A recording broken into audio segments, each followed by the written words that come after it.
नमस्कार, शानदार न्यूज ब्रेकिंगमध्ये आपले सर्वांचे मनपूर्वक स्वागत। पाहूया आपल्या भागातील आपल्या बातम्या। उमरवाड तालुका शिरोळमधील गेले कित्येक वर्षापासून सार्वजनिक स्मशानभूमीची दुरवस्था झालेली आहे। त्याचबरोबर या गावामध्ये रात्री अपरात्री एखादी दुःखद घटना घडली तर या स्मशानभूमीमध्ये लाईटची सुद्धा व्यवस्था नाही, त्यामुळे नागरिक संतप्त झाले आहेत। याकडे ग्रामपंचायत प्रशासनाने जाणीवपूर्वक दुर्लक्ष केल्याचे आरोप या येथील युवा तरुण कार्यकर्त्यांनी केले आहे। याबाबत वारंवार गावसभेमध्ये विषय मांडला असता फक्त आणि फक्त आश्वासनांचे पाऊस पडत आहे। विषय मांडून देखील सार्वजनिक स्मशानभूमीची दुरुस्ती अथवा नवीन शेड उभारणी झालेली नाही। 10 ऑक्टोबर रोजी गावातील एक व्यक्ती मयत झाली।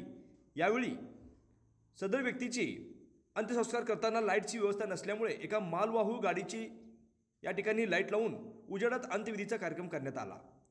ही अतिशय दुःखद बाब आहे। या निर्माण झालेल्या गंभीर समस्येबाबत पॅन्थर आर्मी स्वराज्य क्रांती संघटनेचे कोल्हापूर जिल्हा महासचिव नितेश दीक्षांत, शिरोळ तालुका अध्यक्ष भिकू कांबळे यांनी ग्रामपंचायत प्रशासनाच्या विरोधात लवकरच आंदोलन छेडणार असल्याचे सांगितले आहे।